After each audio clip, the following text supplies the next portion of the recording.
3, 2.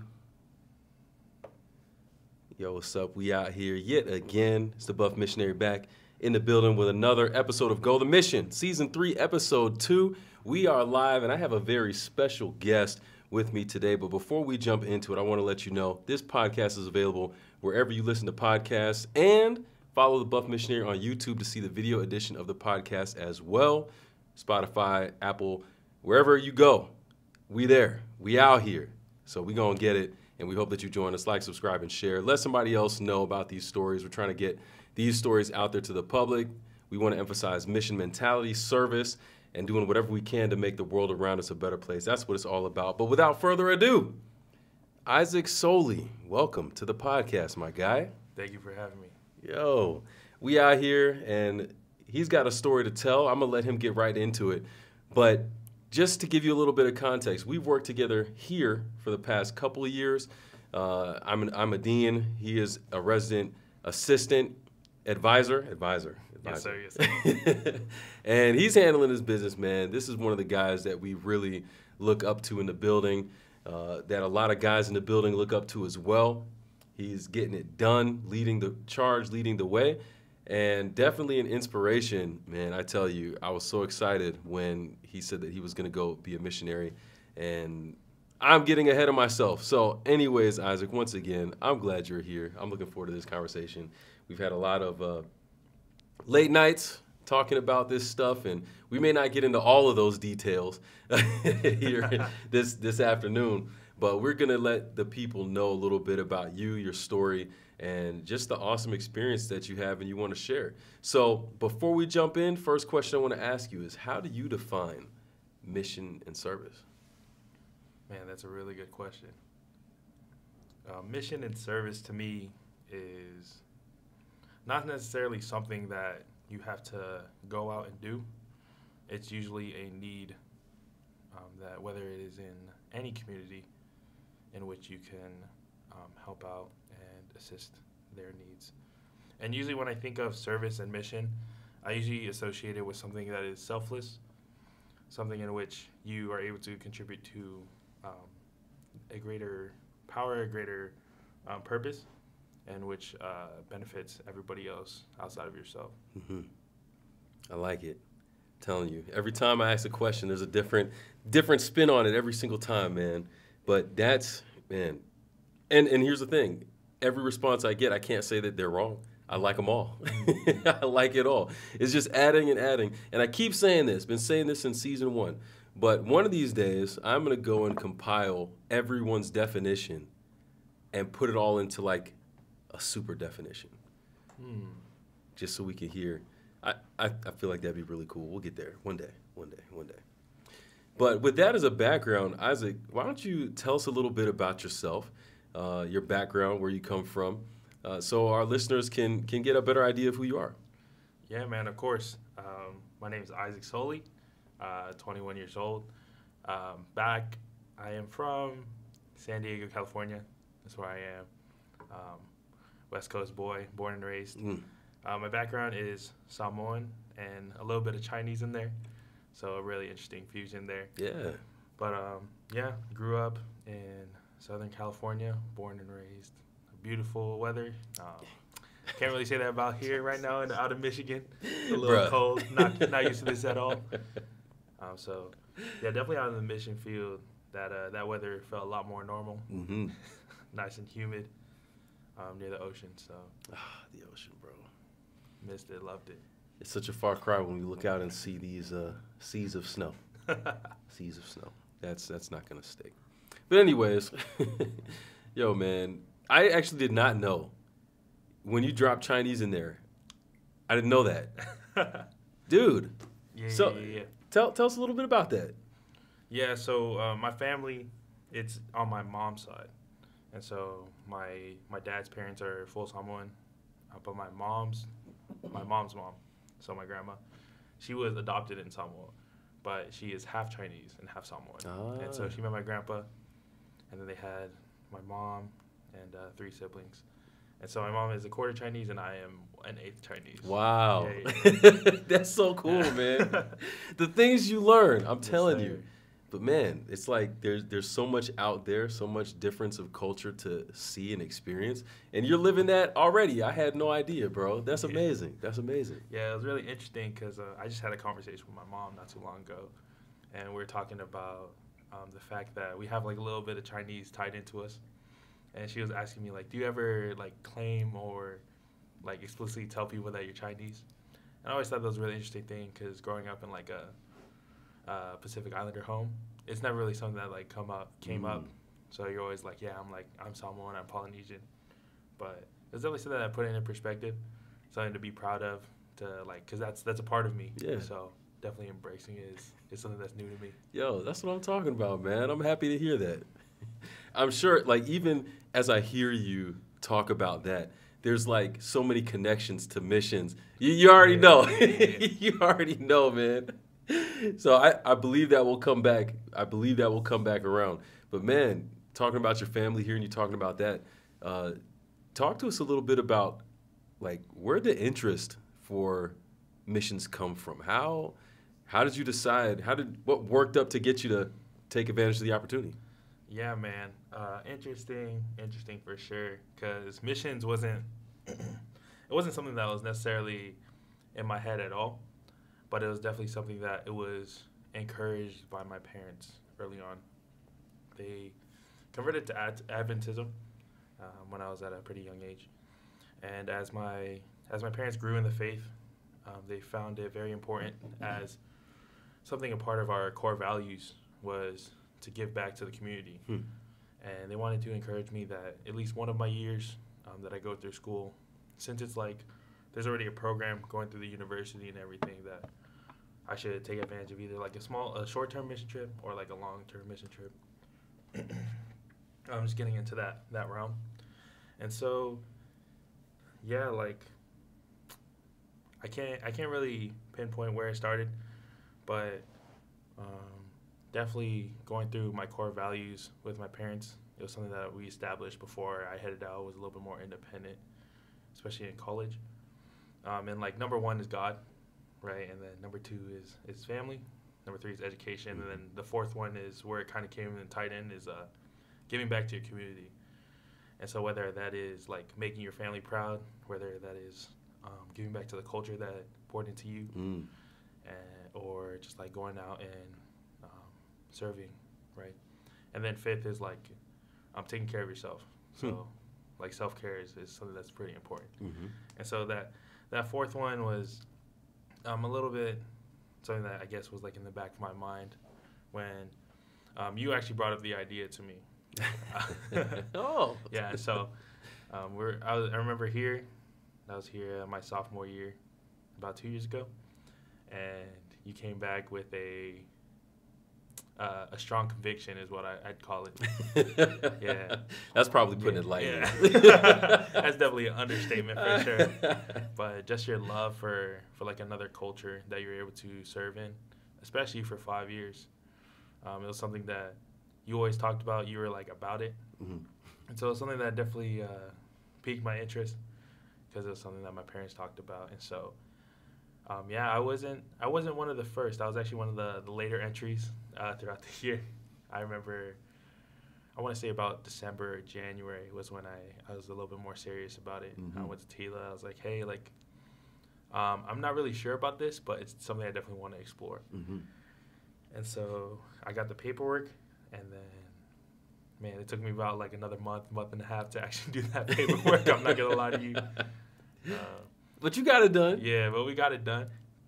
But throughout that like month and a half, something that I've always tried to do is like gather opinions, especially from those that like I really care about, those that I know care about me.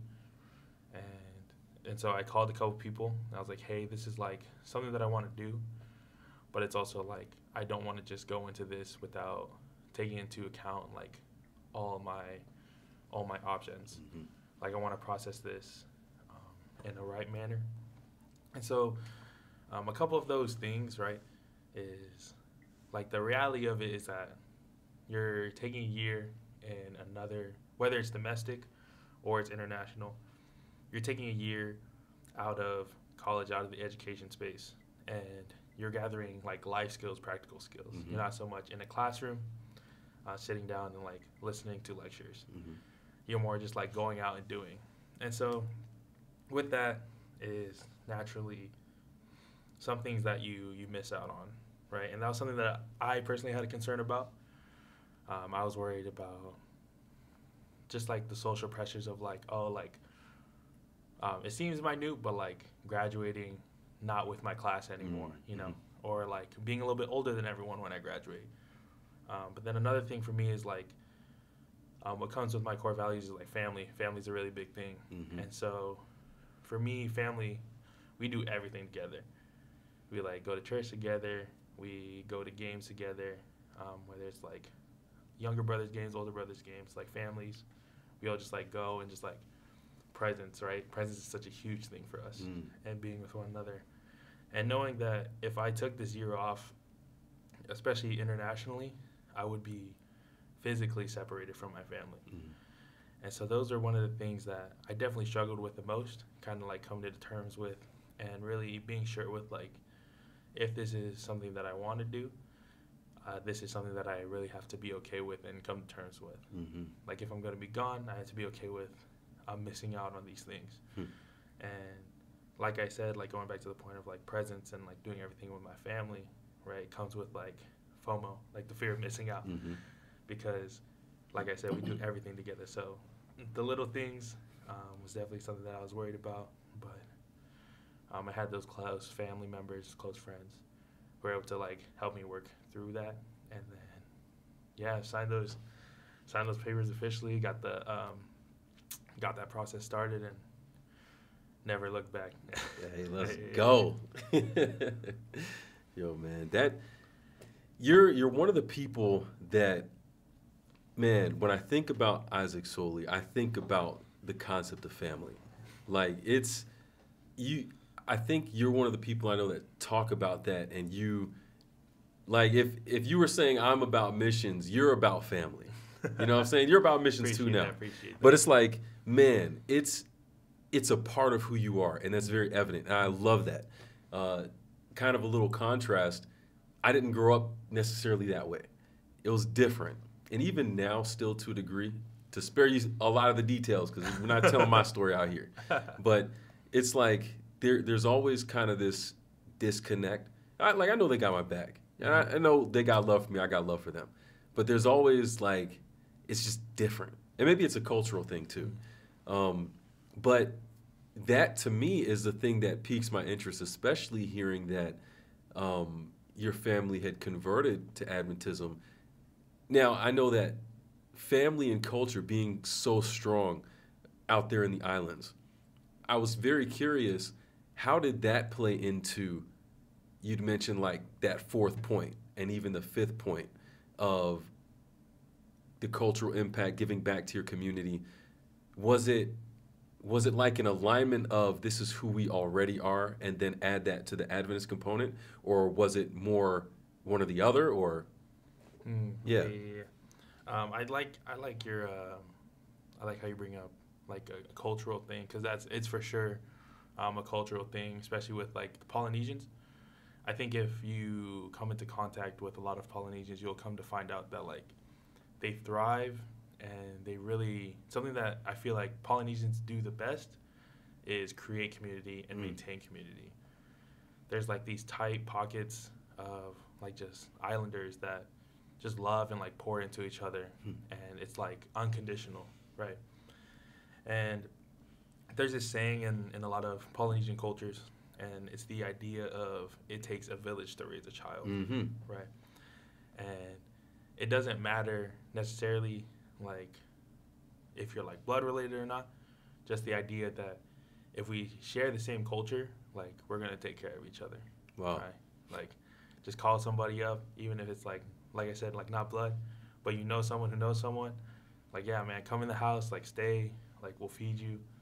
Like this idea of just like taking care of one another, right? And something that's been huge that I've seen it the most is there was the rugby league World Cup, right? And it was really beautiful to see that the nation of Samoa was able to make it to the championship. Ooh, okay. Right. And it was crazy because there's a lot of statistics kind of like going against us. It was, I don't want to say this for sure, but but they a lot of sources were saying that Samoa was like the first country outside of like the top four, like New Zealand, Australia, France, and England, I believe, Mm-hmm. the first like small nation to make it to the finals. Wow. Right. And it was the reason I saw this and it like made such a big impact on me because like of course there's like Samoans who are proud of who they are, but then you have other people like from Papua New Guinea, from like Cook Islands, right, Tonga, like all supporting, like coming together for this cause just because, right, just the exposure, Mm-hmm. right, like us being able to like have this platform and to be represented, right, even if it's like not our culture specifically, but like just being like the Polynesian people is like what brings us together. Mm. And I think one of the biggest things in which I was able to see in my process of deciding to go out to be a missionary and before I actually got into the mission field, I think the biggest thing in which I saw like it takes a village to raise a child kind of like come into play in the idea of community is I had to fundraise, right, naturally, like I think it was $3,000 to be able to like get my plane ticket, all that taken care of in order to go out. And I started a little bit late, I'm not gonna lie. I may have procrastinated a little bit longer than I needed to, but like right when I put up that I was fundraising for this, just people were just pouring in, just like loving on me, like, hey, like I know your parents, I may not know you specifically, but like because I know who your parents are and like I love them, I trust, like I know who they are, like they're part of this community that like they've built, like I'm just boom 100, boom 150, 100, like 150. And then it was like 2 days probably like before I had to like submit all my payments, and I was like maybe a quarter, like halfway there, and I was like, man, like how are we gonna do this? Like I know I felt very convicted to like go and like be a missionary, but I was like, I naturally like these numbers aren't adding up a little bit, right? Mm-hmm. And so me and my family were actually on our way doing a little road trip to, I believe a graduation of one of our family members. So we're driving like overnight to like Arkansas. Oh wow, yeah. That's a drive. And so we just hit it in like one night, boom. On our way back, we like got into the hotel room. We said a prayer, like, man, like God, like we know this is something that you want us to do. It's a part of our core values, and like we're gonna need some help. Like we're gonna need some help to like make this happen. And yeah, we prayed. We just thought about it, and then we went about our business, just like spending time with family. And then out of nowhere, boom, they're like, my uncle hit me up, who grew up with my dad. He's like, hey, I heard Izzy is like going on a mission trip. Like, how can we help? And my dad's like, oh, like this is how you get help. He's like, you have Zelle? I was like, yeah. He's like, boom. let me see if you get this. He sends $1. He's like, did you get that? You're like, yeah. And then boom, next thing you know, he sends $3,000. Oh, pays the whole thing off. I was like, wow. We cried, bro. Like, wow. Like, it was just unreal. Like to see that kind of like come into play and just like have that affirmation of like, this is something that like we wanted to do. And chills, then, bro. Yeah, me too, bro. And the AC's not on. Nah. The heater's on. Yeah, like just seeing that really, like God really come through, but then also like seeing that culture and that community like really come out and like affirm what I wanted to do. Mm-hmm. It was something that was like really beautiful to see. Wow. And it just like gave me more pride in like reaffirming like not only like what I wanted to do, but like also like who I am as a Pacific Islander, as a Polynesian. Yeah. Right. And I get into like more other things, like, but yeah, it's like a main thing. Yeah, dude, that's so legit, man.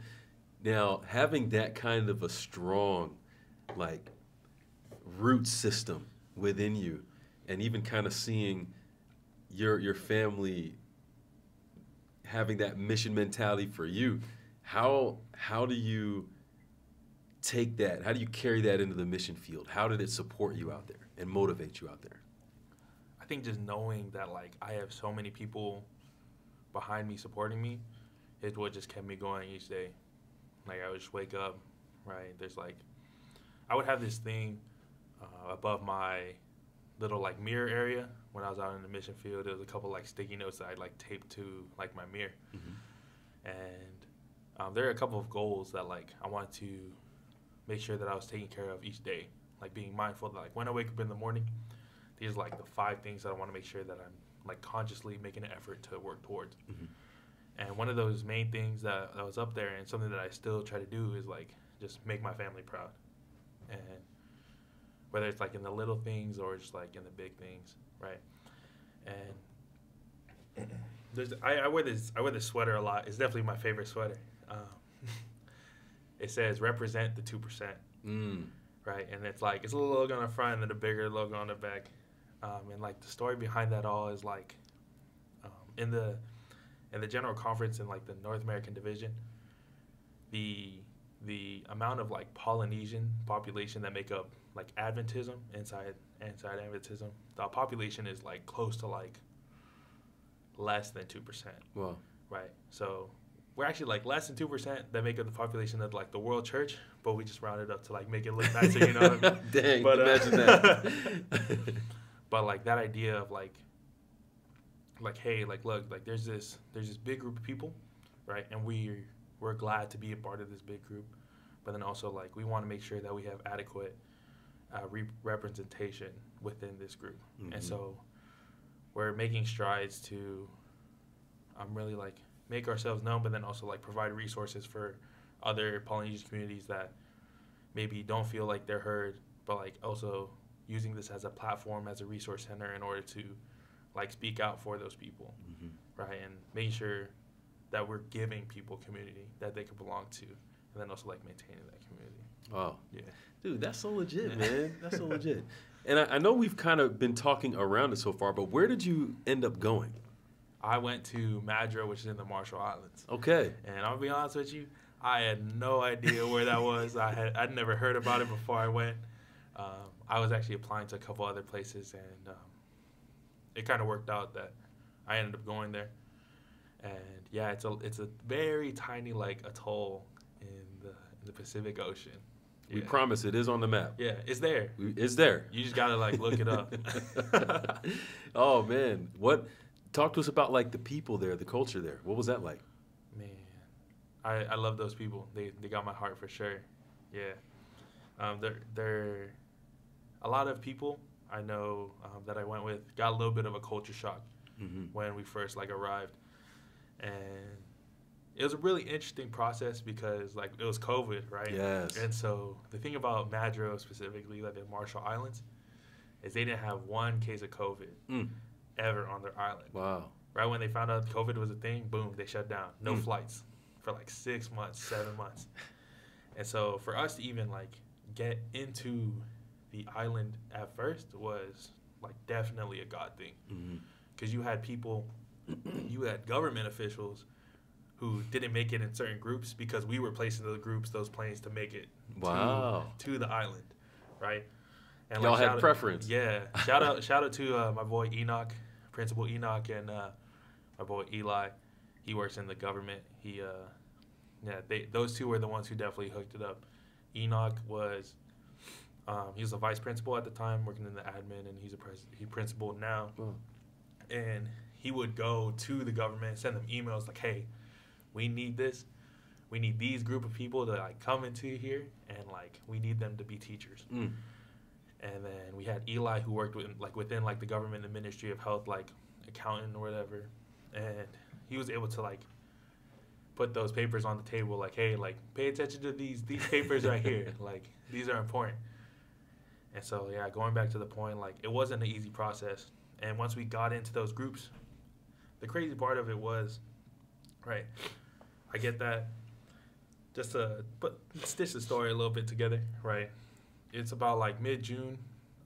I get the payment and send it. We're good. And then I go work at summer camp, right, for about a month and a half. It's still COVID, right? So it's not like full-on camp. It's like, you know, like family camp, like all the way through, making sure everyone's like abiding by guidelines, everything.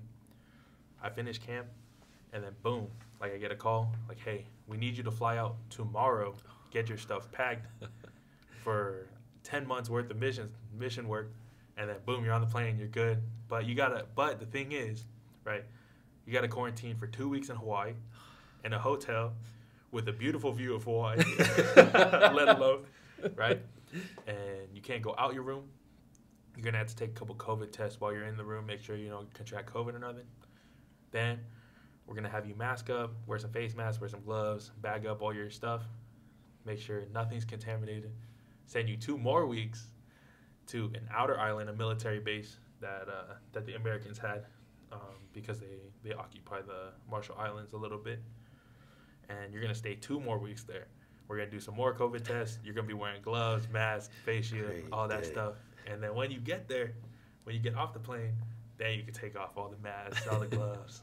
And so, just to put a number on it, the idea was, we fly out tomorrow. You got a month of quarantine ahead of you, right? Pack your stuff and go. Boom. And so, man, that night was stressful. I'll bet. Yeah. Like, stayed up all night packing my stuff, and then boom, woke up in the morning, got dropped off, went to Hawaii, and then the nicest thing we did in Hawaii was drive right by the beach, boom, go right straight into the hotel. 2 weeks, man. Oh, and man. It was crazy, man, because, man, that view from my hotel room in Hawaii was beautiful, bro. Like, you know, was calling you. Yeah, the Hilton. We saw the Hilton right here, and then we saw the beach right next to it. We're like, man, I'm just going to close my blinds and sleep for 2 weeks. Oh, dude. See, I always forget when we talk about this that COVID was at the beginning of this. And it's so interesting considering that factor, because when we looked at the impact of COVID in the States,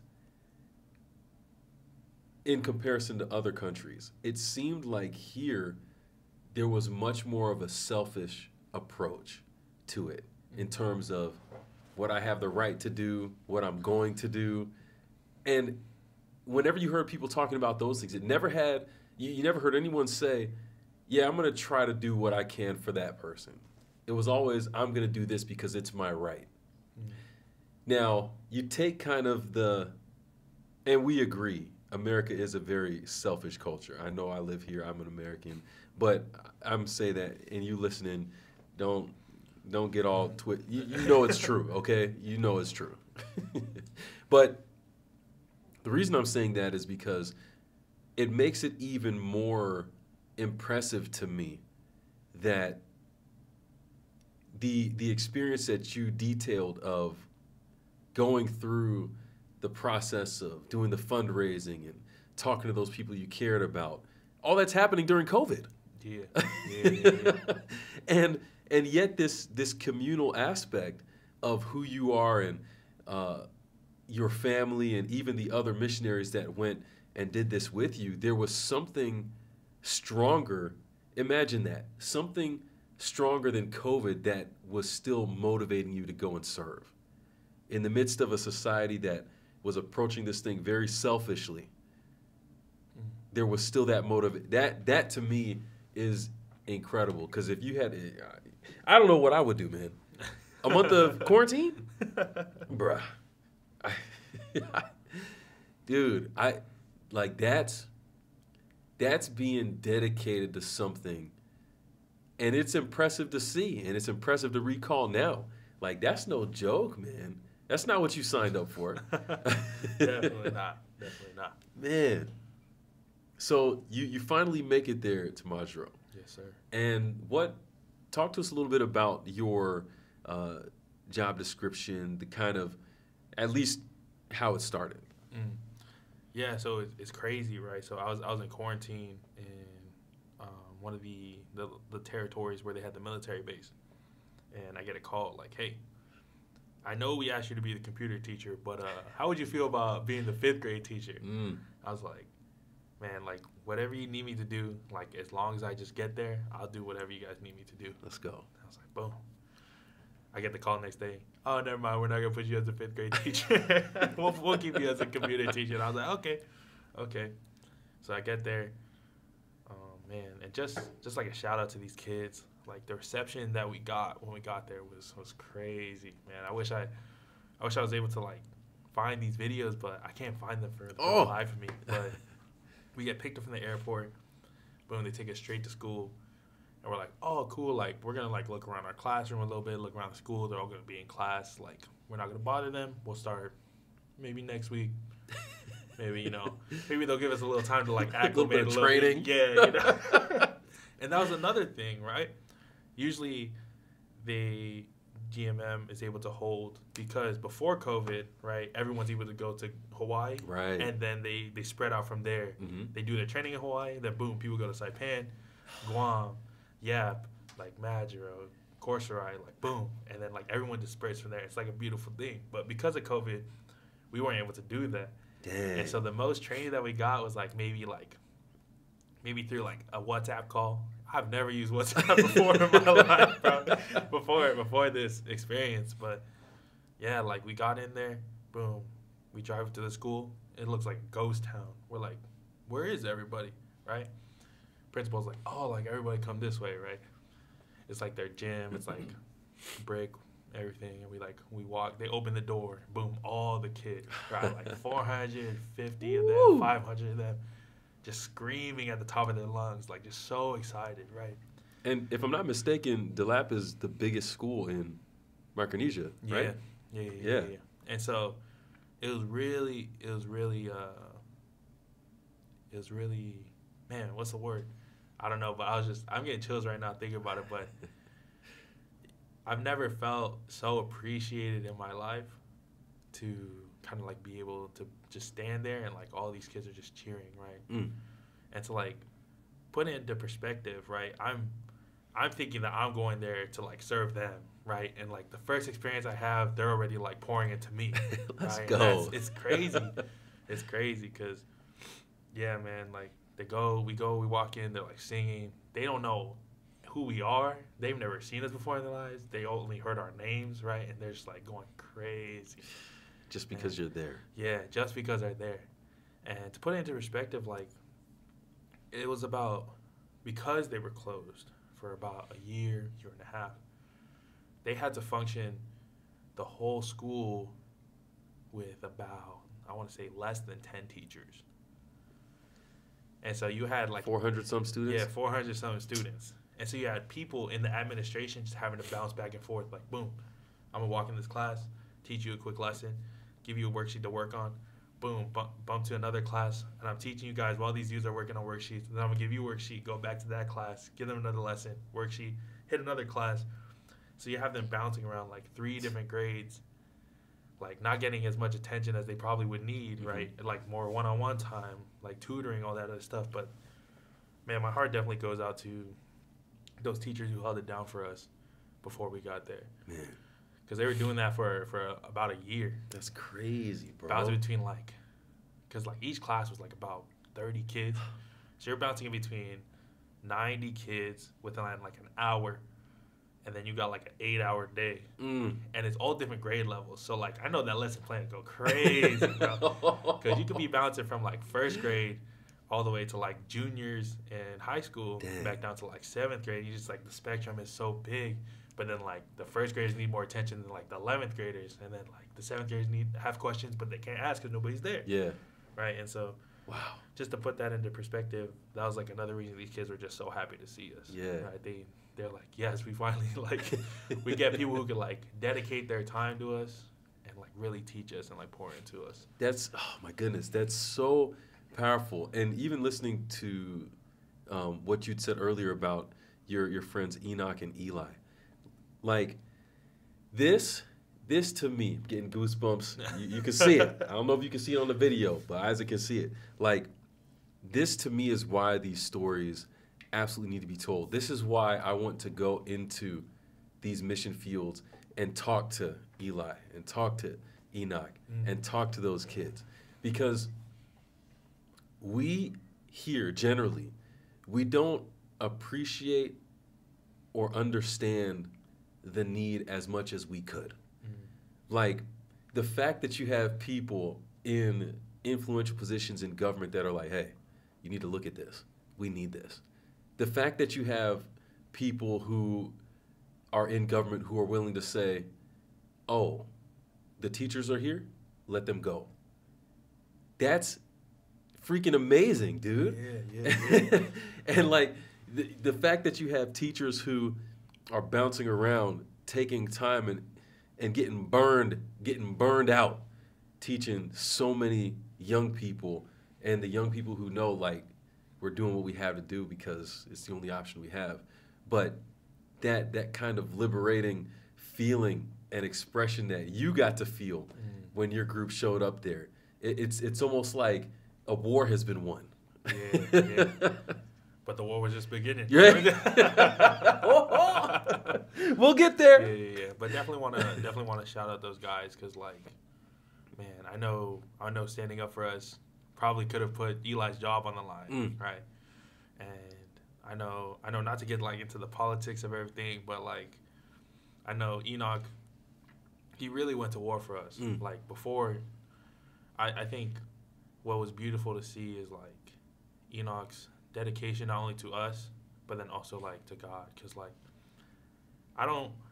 I've known a lot of people who are like very faithful to God, very like very trusting when it comes to God, like, and very faithful people. Mm-hmm. But he's got to be up there and like one of the most faithful people that I met.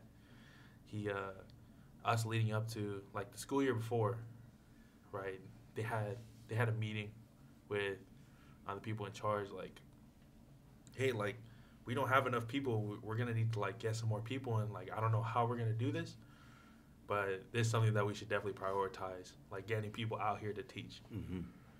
And he was telling me that it was tough because a lot of those people who he was trying to like get on board, they're like we need to see like for sure people that are gonna come, and a lot of us weren't actually assigned or like applied to Majuro at first. Mm-hmm. And there was a total of, I want to say, 8 of us. There's a total of 8 of us, and none of us really were on their radar in like January, February, and so they were having these meetings, and Enoch was under a lot of heat.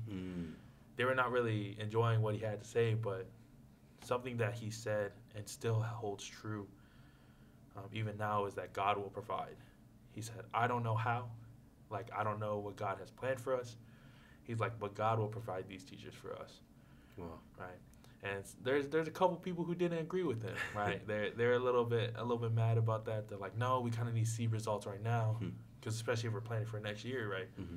And it's reasonable, right? Like it's logical to think like if we don't see these numbers, like what are we gonna do about it? Yeah. But I definitely appreciate Enoch's faith in God providing that, like, because not only did he have faith, but he actively was making effort, like throwing those papers. Like, hey, like, we need these guys. We need these guys. We need these guys, right? And so he's a man of prayer for sure. And, like, man, just shout out to those 2 guys for sure. That's what's up, man. Yeah. One day, let me know when you go back. I'm going to come with you. Yes, sir. We're gonna interview them all. Might be soon. Have some good. Oh, okay. My bad. But, yo, like, for sure, this is where my passion is, man. Oh, I would love to talk with them. But man, all of that leading up to this experience, and you're there, the computer teacher, and we know, kind of foretold it a little bit, but and we're keeping it real.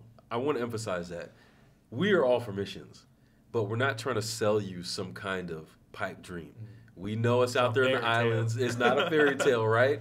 We know we got the beaches and we got the clear water and we got the nature, and we talk about how much we love the kids and they love us. But it ain't all rainbows and leprechauns and pots of gold. It's not. No Lucky Charms. So Isaac, talk to us about some of the struggles. You don't have to get specific unless you want to. I leave that up to you. But talk to us about some of the things that make being a student missionary challenging. Yeah. I like to reaffirm what you said. The locations are beautiful, right? But the reality of it is, although service is rewarding, right, and it's not something you go to do for yourself, it is something that is also very taxing. Mm-hmm. Some struggles that I personally went through, right, was those things of like FOMO, right, fear of missing out. It depends on where you go, but the Wi-Fi is not, it's not nowhere near what we have out here. Mm-hmm. And so when you do get to like finally log on to social media, right, some of the things that you kind of go through is like, man, like I love what I'm doing out here, like I know what I'm doing, but then like I see these people having fun, and like, man, that looks like, man, I really be out there like eating some Korean barbecue, bro. Like that'd be nice. That would be nice. But I'm out here eating ramen, right? Mm-hmm. And that's real, bro. That's real. And the thing that I like that you also bring up when it comes to missions is adaptability, right? And although it is a struggle, you definitely grow from it. Mm-hmm. Like I was the computer teacher, but the thing about that is that I knew nothing about computers in the capacity in order to teach it, right? And so, and another thing is like, man, when you get there, in my experience, and I know it's very similar to a lot of people that I went with, right? You touch down, boom, you hit the ground running. Yeah. Boom. Like next day, like it was nice. Like we got a little intro. Everyone's like happy to see us. We went out to eat a little bit, got a little shopping, and then we got back. They're like, okay, like you have a little bit more free time in the afternoon. Get some rest. We start in the morning, and you're like, what? Like I don't even do my lesson plans. I don't even know what materials I'm working with, right? And it all comes with adaptability, and because there is such a need out in these, whether it's domestically or internationally, there's just a need in general for missionaries, right? You're going to have to, the reality of it is you're going to be asked more than what is in your job description, right? And I think the beautiful thing about service is being able to have those opportunities and really see like the dedication and like what you're really about shine in those moments where you're asked to do something that you're not necessarily in your job description. Yep. Right. I find it interesting because, shout out to Dr. Helm in my social psych class right now. He's talking about like interdependent and independent cultures. Right. And it's more like independent cultures are more centered around like self. Like how can I use this to my benefit? Interdependent cultures, usually Eastern cultures, and something that like Polynesians really resent with is like, how can I benefit my community? Like putting my community first, right? And so being put into like an interdependent culture and coming from one, it's like, boom, if I can help my community, if I help these kids, like I'll do whatever it takes, right? And there's like a selfish part that comes with that in an independent kind of like mindset. It's like, boom, like, this ain't my job description. I gotta do this. Like, nah, like somebody else will do it, right? Push it to the side, push it to the next person.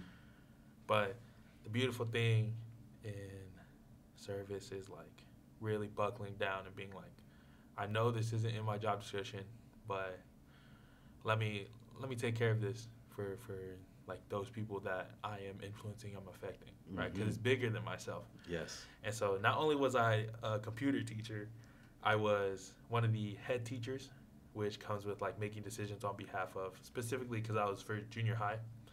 My homeroom was the 7th graders. And so what comes with that is like, boom, you're a computer teacher, you're a head teacher, so you make decisions and also like try to be in touch with 6th, 7th, 8th grade, what their needs are, how we can benefit them, but then also still make it viable and practical so we can still benefit the other classes too. So everyone's getting like an equal share. Interesting. On top of that, boom, naturally, you're the computer teacher. We need you to learn how to take care of the Wi-Fi. Now like, you're boom. IT. Yeah, like now you're IT. Like, boom, a router's not working. We're going to need you to leave class, tell them what to do, and then, boom, go fix a router. Wow. Boom, go fix some wires, open up a wire, cut it, tie it together. I'm like, boom, I don't know how to do this, bro. I'm going to be honest with you. But, and then, like, fundraising, right? Planning for graduation. Wow. Like, all these different things on top of that. Like, and that's just school, right? And then, right, because you're not just there for the school, you're also there for the church, right? And so in whatever way we're able to help out the church, whether it's like, boom, we need you to do a sermon this week. Boom, we got Wednesday night. We need you to lead our song service. Like, boom, just firing on all cylinders. And, like, you know what?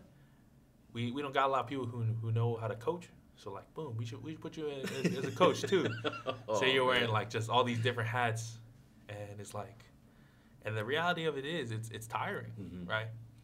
You wake up.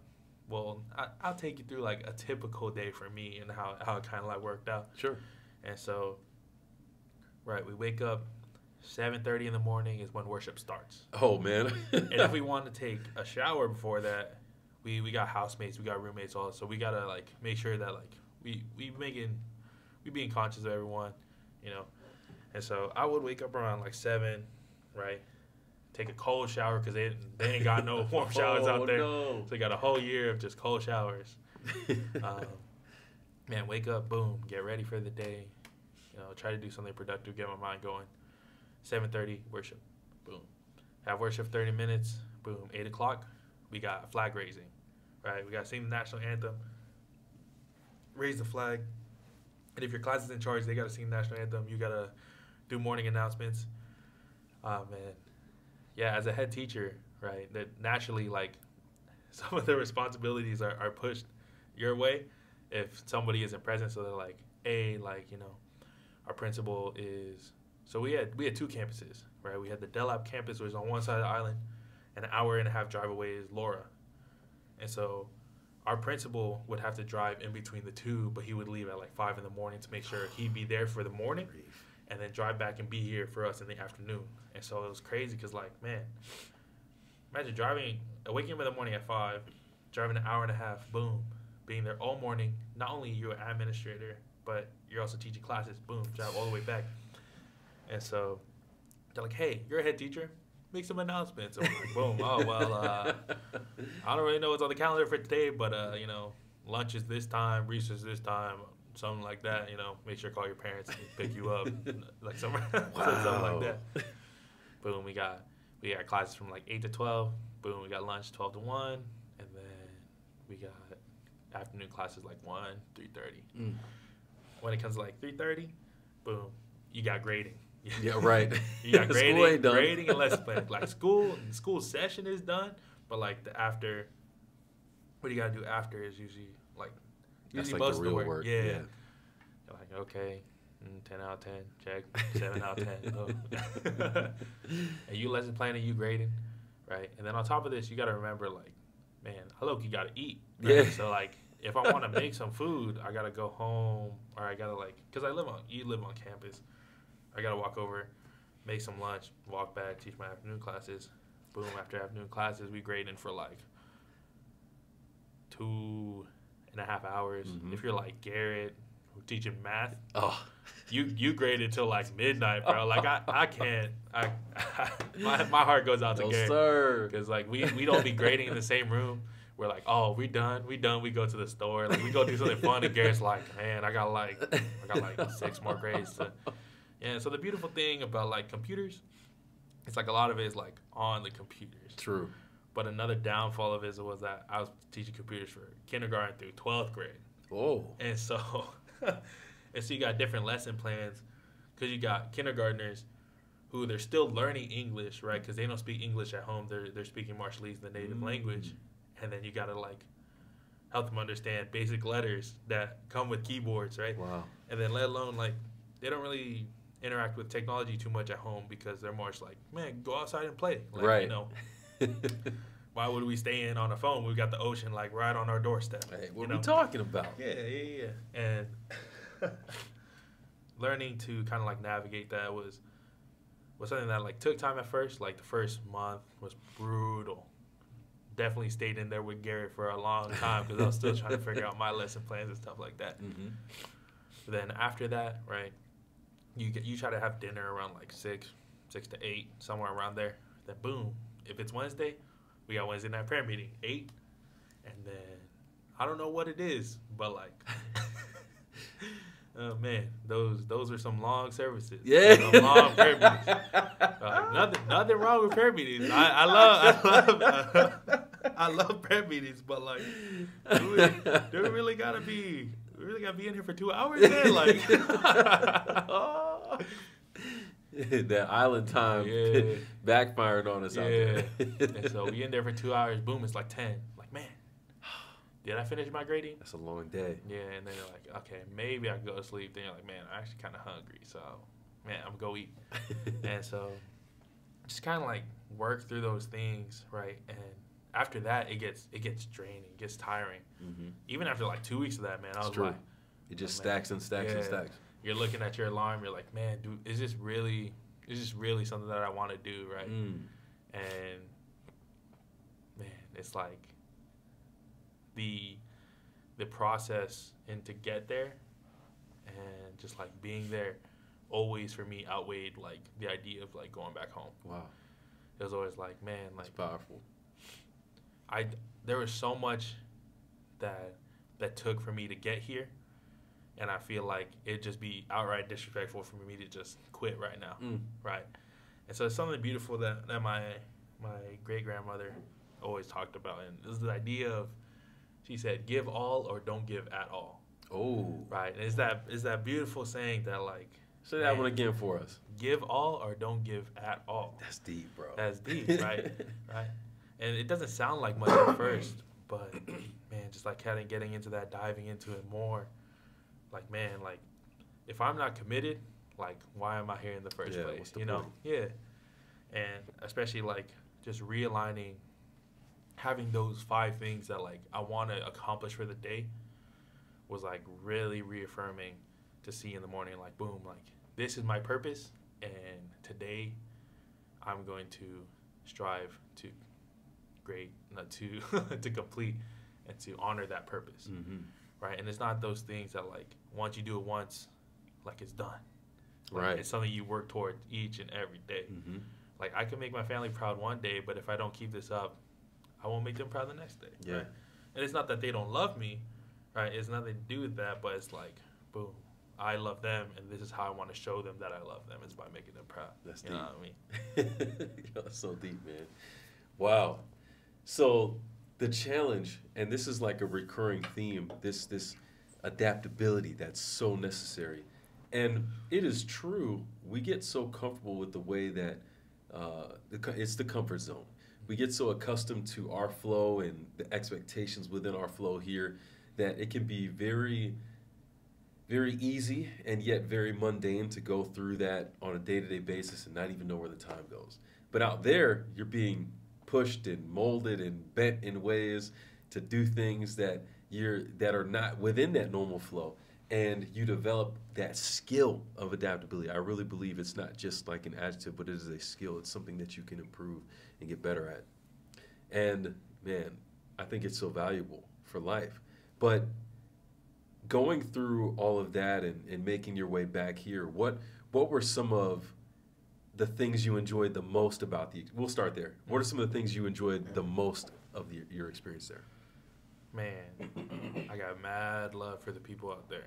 I think when I think of Majuro, I think of the people, right? And there's this story that my great grandmother that she told, and you know how a lot of nations, right, a lot of countries, groups of people are known for certain resources, right? And so you go to like the Middle East, and they're usually known for like their oil, right? You come to like the U.S. and they're known for, depending like what area, right? You got California known for like their avocados, right? You got Idaho known for like their potatoes, right? And you got like Nebraska, you got Iowa known for their corn, right? And so my grandmother always said that like you have all these countries with these greatest resources, right? And then she was like, do you want to know what the greatest resource of the people of like Polynesia or like the islander culture, like what their greatest resources is? And she said the people. And I think I definitely saw that when I was out there in the islands. Like I can count the countless amount of times that I was walking and it just, boom, flash rain out of nowhere. You're walking, sun's out, you like look down, you look back up again, clouds over your head, just pouring. And you're like, man, I didn't prepare for this. I got my phone in my pocket. Like, it's probably gonna it's probably gonna short circuit if like water gets on it. And then you just got people on the side of the road like, hey, come in. You like go into their house, boom. Like, how can we help? Like, boom, there's food on the table. Boom, like wait this out with us. Or like, boom, you got people driving, taxi drivers, right? Who their whole living, their whole life is like making money by driving people places. Yeah. And charging them. But you got them just being like, hey, hop in. Like, it's sorry, I don't got money. They're like, no, just come in. Right? Wow. Free. Where do you need to go? Boom, we'll take you there. Or like you got someone on the side of the road, like just random people, like you know somebody that I know, and boom, just hop in. Like, boom. It's different. Yeah. And just like the people are so loving, so caring, and they make you feel, and they really show it too, that they would do anything for you, right? And I feel like when it's something you don't expect from people, it's something that like is so touching, right? It's like just that genuine care that they have for you. Yeah. Is like something that's definitely refreshing, because you could be walking around here in the States, right? and the reality of it is, if it's raining, it's snowing. Yeah, anybody care? Even if someone knows you, right? Yeah. They're gonna be like, I don't know if I want to pick you up. Yo, you're such facts. They're like, boom, I didn't see you. Right. Like, you need to get what you need to go. Actively trying to act like they didn't see you. Or like they look out their window, boom, lock the door. Yeah. Like, dude, nobody's home. Turn off the lights. Right. Shh. Everybody quiet down. Go in the next room. It's so bad. Yeah. You're so right, man. Yeah. But like just that community that's based around like just love, right? And the idea of like community, right? And like looking out for one another is like so strong out there. And like I had the privilege to be able to participate in some of like the like extracurricular activities that they have out there. Mm-hmm. And it's like, I really enjoy playing volleyball. And something that's big in the islands. He's a beast. Appreciate that. Something that's big in the islands is volleyball. And so they have these games for like villages in which they all get to like represent their village and just play against each other.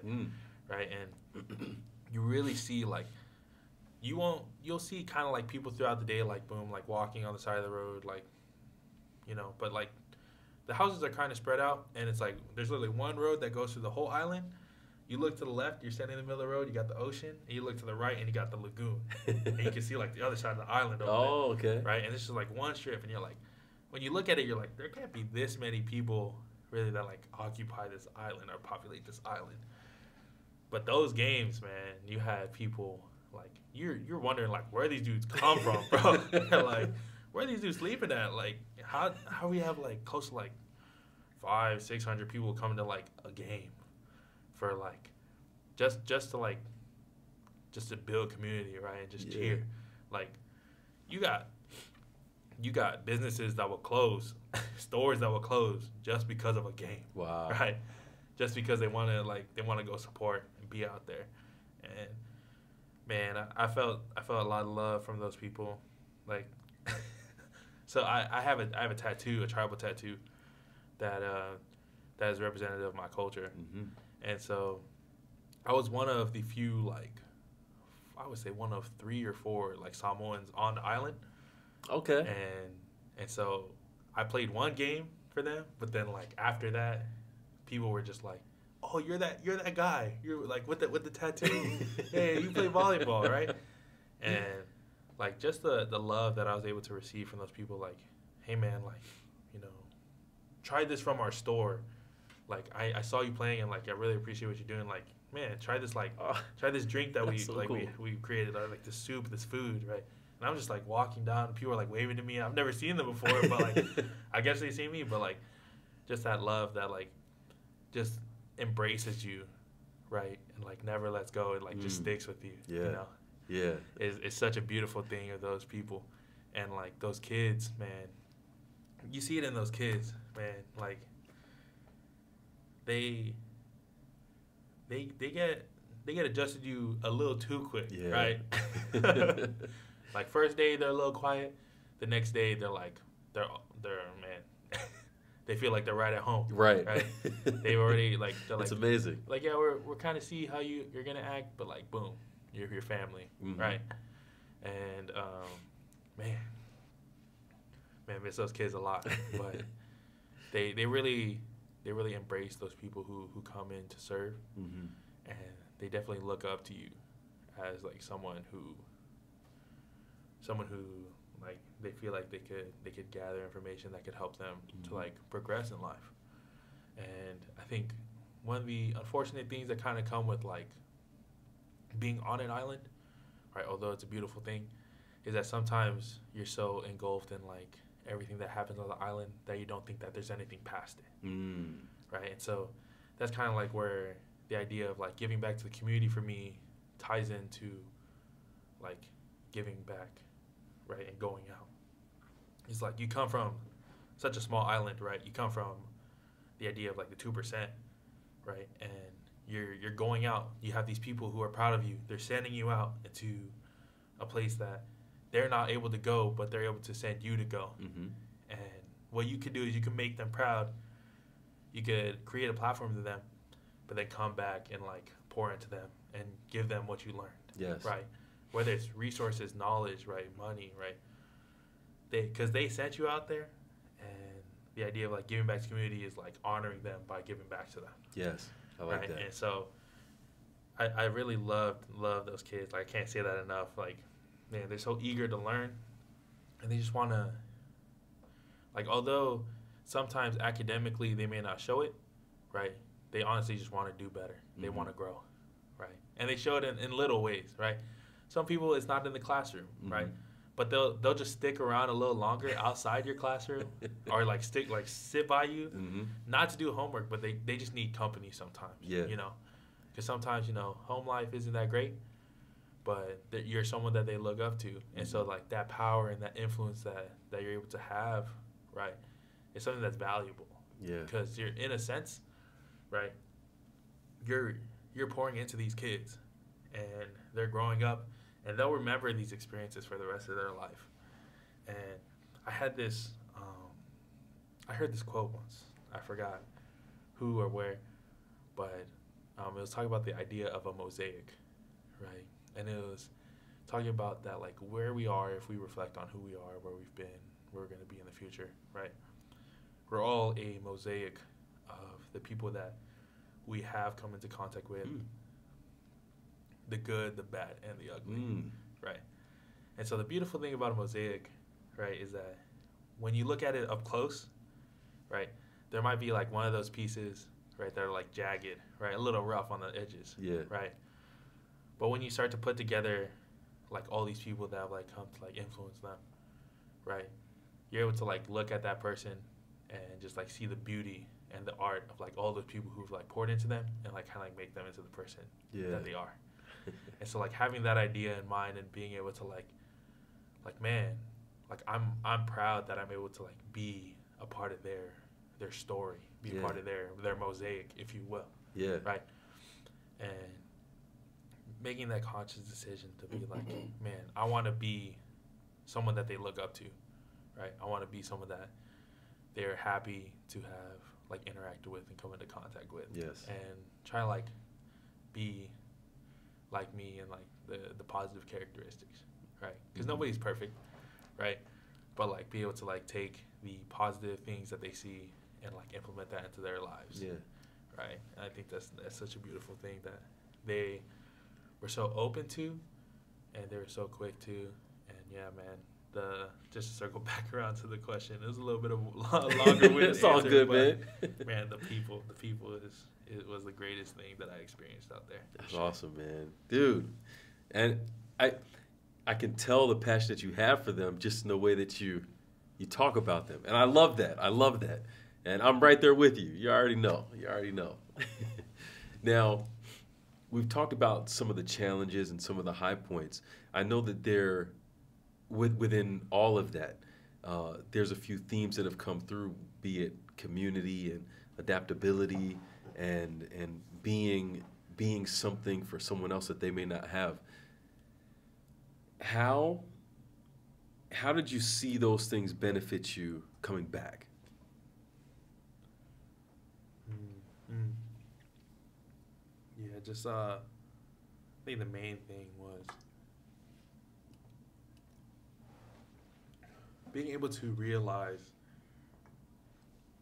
the kind of like influence and impact that I'm able to have, that I'm capable of, Mm-hmm. and be able to implement that back here and see those people in my direct community in which I'm able to pour into in the same way that I wasn't able to see before that I went on my mission trip, was something that I definitely learned from them and something that I was able to take advantage of. I have 3 younger brothers and an older brother, and so um, my 3 younger brothers are around the same age of like those kids that I was able to teach, and just realizing like, hey man, like these dudes have been around in my life, like they're my blood, right? And I didn't see it in this way before. Like I'm able to like be a part of their story, be able to pour into them, but like now I see this and I really want to take advantage of this and make sure that they know that they're loved, right? And that like they got people supporting them if they need anything, right? Because you just through that experience you're able to see like it's sad, right?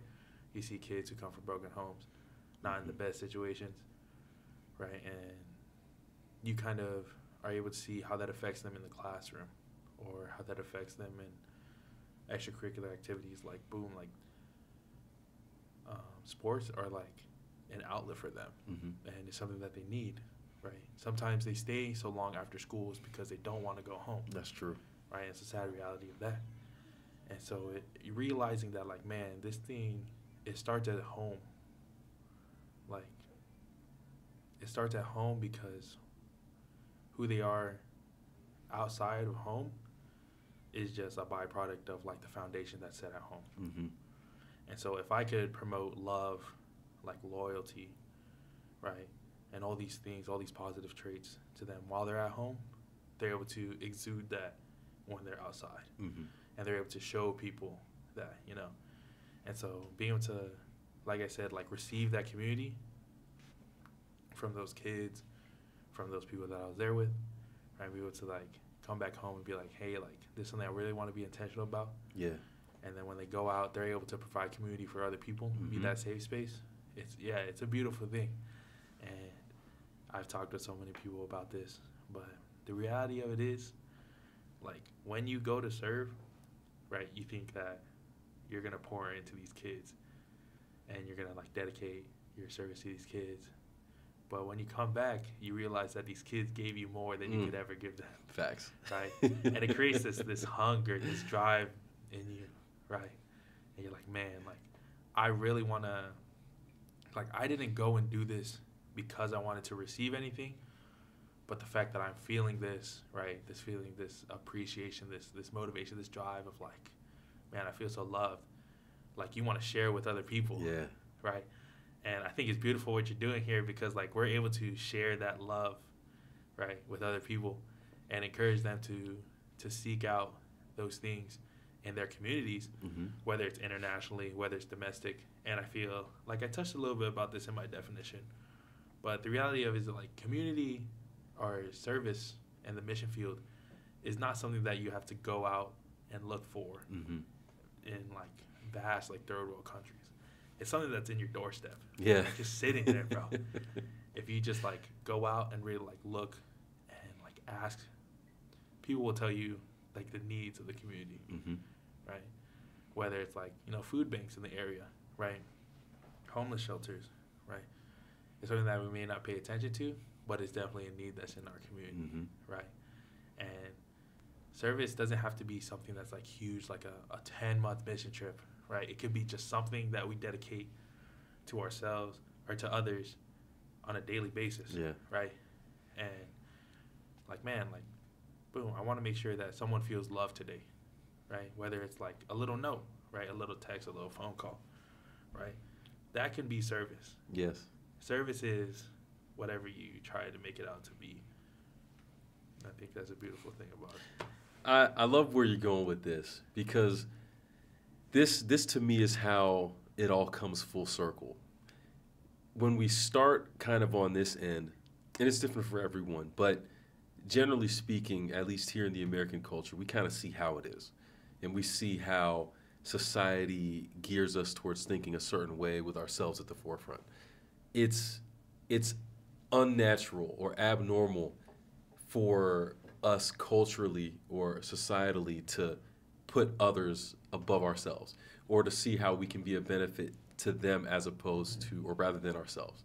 But going on the mission experience and embracing the mission mentality, it helps us to realize that, wow, it's not just over there that needs people to serve. There are people here. The media lab that we're in, and I forgot, we're out here at Andrews University yet again. Sir, yes, sir. We're here. We're still here. World changers. Oh no! That's another episode for another time. You know what I'm saying? But being here in the dorm, there's a few hundred guys who live here, and not every single guy in the building is living their best life, so to speak. You know, there's a lot of guys in here that could use what we're talking about, just that extra looking out for, or a kind word, or help with this or that, whatever it might be. And I think this year we have an advantage with that because we have a lot of returned missionaries on the dorm staff. Yes, sir. So you're going to see them in some of these episodes coming up soon. But it's like having that extra attunement, I think it's even more necessary and beneficial because we're trying to awaken in people like, hey, you might feel like you're here on your own, but you're not. There's other people here looking out for you. There's other people who have your back. And if we can foster that community, it makes the experience better for everyone. And that to me is the great irony. Society and culture wants to push us in a direction where we're trying to sap the energy and the resource of all the things around us to better myself. Wow. When the reality is, when I pour out into the other places, that's how I give the greatest benefit to myself. It's backwards. Yeah. And when we can embrace the mission mentality, we can begin to see it the way that it truly is. And to your point, it's like you went out there thinking, I'm going to do all this for them. And for as hard as you worked, I think it would have felt like you were working harder if you'd kept that same mentality the whole time.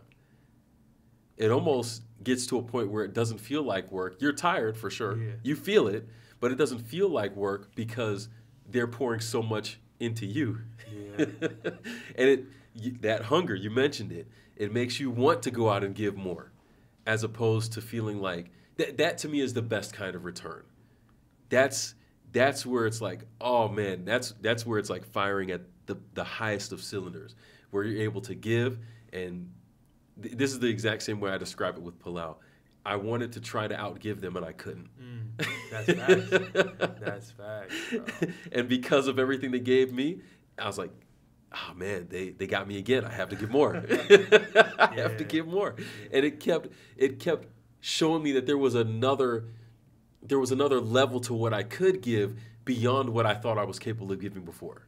Yeah, and you experience this community, this love, and you want everyone to be able to experience Yes. and feel the love and community that you felt. Yes. And like at the core, right? At the core of who we are as people, right? At the end of the day, we want to feel like we belong. Yes. Right? And it's really interesting to see that like we live in a culture and society, specifically here in the States, right, is that promoting independence. Yes. Right? We got the iPhone, the iPad, right? It's all about me. Yeah. Right?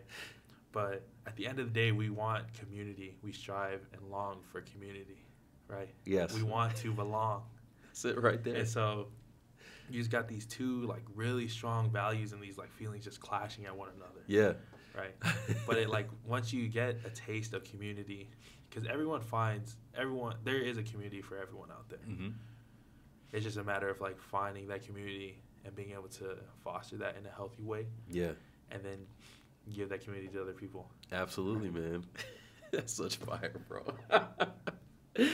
Oh man, we could talk about this for hours, and we have. We have. 2 a.m. Yep. 2 a.m. I'm like, man. A few weeks in a row. Yeah. But man, like this is what it's all about, man. The mission mentality breeds community, and it's you said it so well. It's the very thing that innately humanity wants more than anything else, and yet culture and society is trying to get us to think and to believe and act in the exact opposite way. And it's like, hey, through this experience, through the opportunity that mission provides, we get a chance to tap back into who we were always supposed to be. That's why it feels so good. Yeah. That's why it's something we want more of, and that's why it feels like the veil is getting taken away when we return from that experience. I think a lot of the culture shock that happens when you go there is you're coming from a culture that's promoting such a like independent, right, a self-centered like, kind of culture. Yeah. And you're going into a culture that's like all about community, all about other people. Mm-hmm. And sometimes you don't know how to act, right? You don't know how to feel. You're like, man, like, it's weird for me to like just give into these kids without like kind of like seeing that it doesn't benefit me. Right. And then you come back, right? And you're kind of coming from this. I definitely got more culture shock coming back than when I left. Mm-hmm. And coming back to the States, you're like, man, I just experienced all this love, all this community, right? But then I'm like, I'm not there anymore. Yeah. I don't feel the same community, the same love. And for me, it was definitely a rough, kind of like too much kind of trying to acclimate back into just reality, I guess, or just the reality of the state that we were in, right? Mm-hmm. Of such an independent culture. Yeah. And it wasn't until I got back here at Andrews 2 months later that like I actually got back into the States that I was able to find that community of whether it's returned SMs or just like SMs who have gone out, where you're able to just find that community and you're able to just acclimate a lot better because you know that you're not alone. Yes. Right? And it's usually the loneliness that gets you when you come back. Mm-hmm. You're like, man, I really miss these like 450 kids and all these people that I'm interacting on a daily basis. And you're like, man, what's my purpose anymore, basically? Yeah. Right? Because you're like, I was so just like giving myself and like about everyone else. And then you come back here and you're like, I don't really know like where to give or how to give anymore in the same capacity because it's in a different capacity. Mm-hmm. You're coming back into an academic setting, right? Yeah. Or work, right? And out there, it never felt like it felt like work for maybe like the first month, but like after that, you're like just enjoying the company that they have to offer, and the community. And so it's definitely something that is much needed and something that we've talked about and something that we've tried to be more intentional about. It's just like seeing those people who are coming back and being able to like share our community with them. Yes. Right. And opening up to them and giving that to them because it's not easy. That's the reality of it. But the faster that, or the easier it is for us to like acclimate back, right? The faster and easier it is to get back onto our purpose of service. There you go. I like that. And to me, I would say in listening to you say that this is another great purpose of this podcast is to help show that there is this community out there. The reality is there are a lot of people that we may come, even us, that we may come into contact with and never know that they went and served somewhere. So, yes, I'm putting a plug for the podcast. Share it with somebody. But on the real, it's like by telling these stories, we're putting out there that this community exists. And we're making it accessible for people who wouldn't have even known it existed. And we want it to grow. Yeah. We want it to grow. In a way, we're kind of like, it's like a huge spider web that's a little bit disconnected right now, but Yeah. we're low-key like stitching together the pieces. That's right. I like that. Because like, I mean, we talked about it, and like we talk about, you know, just meeting missionaries in general, right? You could go to 2 vastly different cultures, right? Whether it's domestic, international, but you could go to like really, really different cultures. But the moment you find out they're a missionary, there's just this like, there's this sense of like relief, right? Like, oh, I get you. Like, you like just understand each other, even though you didn't go together, maybe not in the same time period, maybe like 50, 60 years apart. True. But like just the thing that bonds you two is like the fact of like service and community, right? That's so true. And you just click with them. You can talk with them for hours about just like, man, this is what I did. Yeah. Right? And I think a part of like the difficulty of like acclimating back, and the reality of it is there's going to be times where you're going to feel like when you come back that people don't understand you, right? You're going to feel like you're alone because you just went through this crazy experience, right? The reality of it is pretty crazy. You're taking a year or 10 months, right, to dedicate yourself to something that might not benefit you like academics wise, but in terms of like life skills, it's something that puts you ahead, I would say. Yeah, absolutely. Than sitting in the classroom for a year. That's facts. All these life skills that you learned, right? But like going back to like just that fact of like having, being able to communicate with other people who understand you. You don't, because at times you'll feel like when people, I talk to a lot of people who have gone through missions, and it's not a knock on anybody, right? It's just the reality of it is like one of the most frustrating questions that a lot of missionaries get, if not all, is how was your mission? Yeah. Right. And there's nothing bad with the question, right? It's an innocent, right, very intentional question. But internally, there's just so much that happened in the span of like 10 months and a year that you're like, how do I really encapsulate?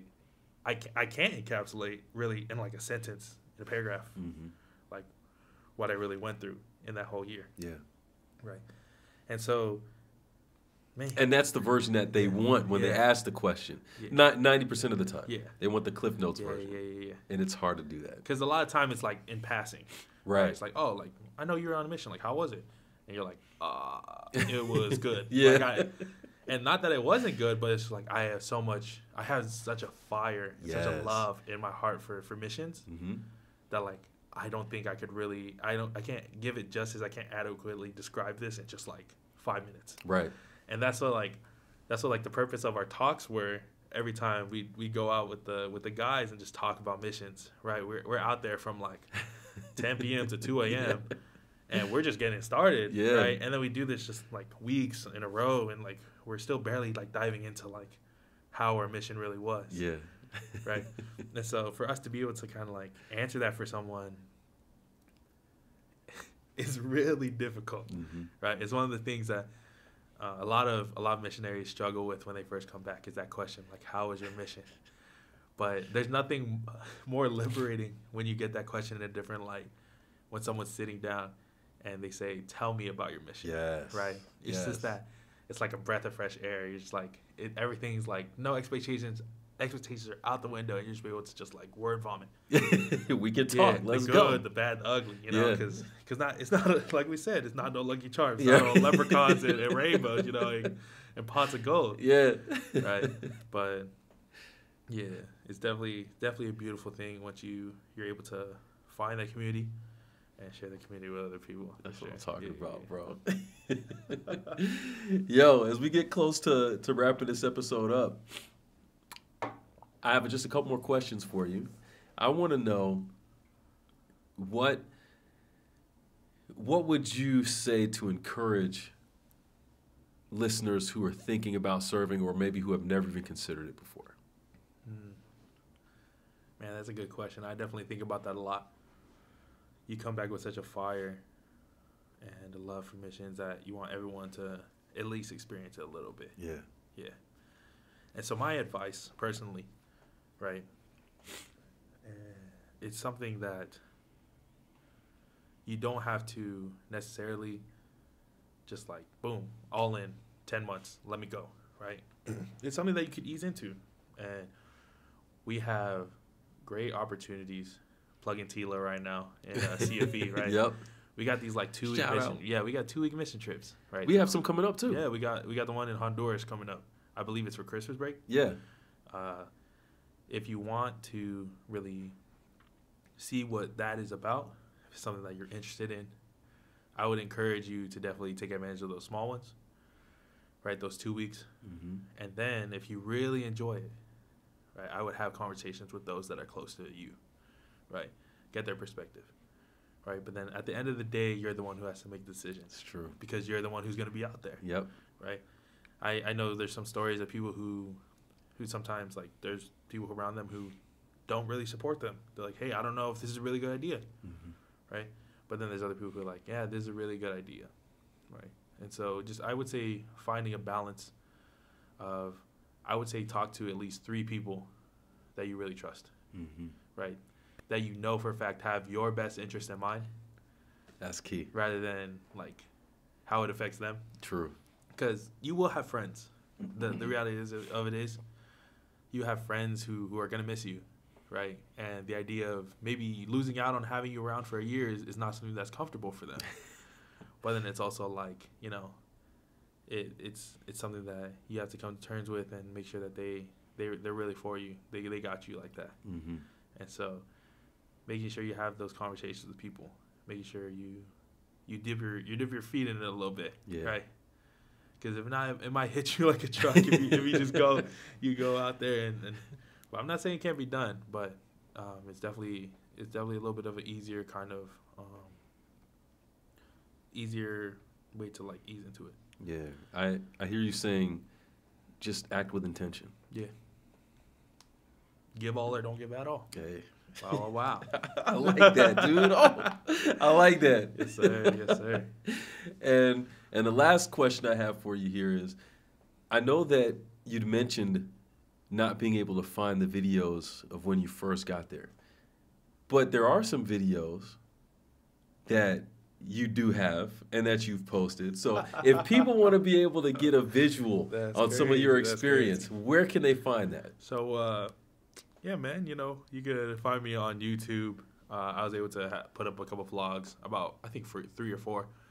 Just Isaac Soli, ISAAC SOLI, right?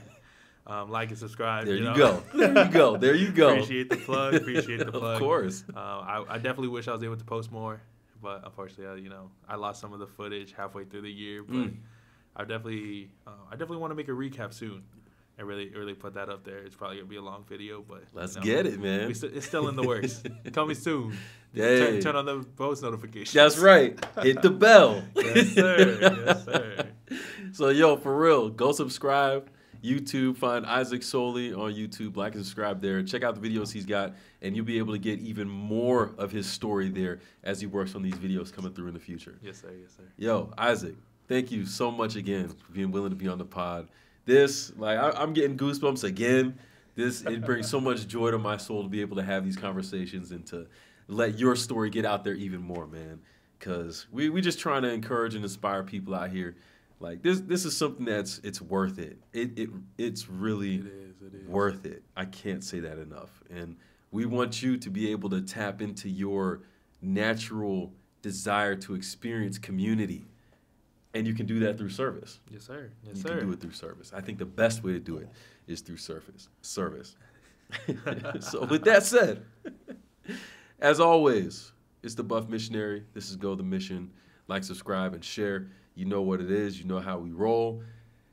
And I have to say, to exist, it's not enough.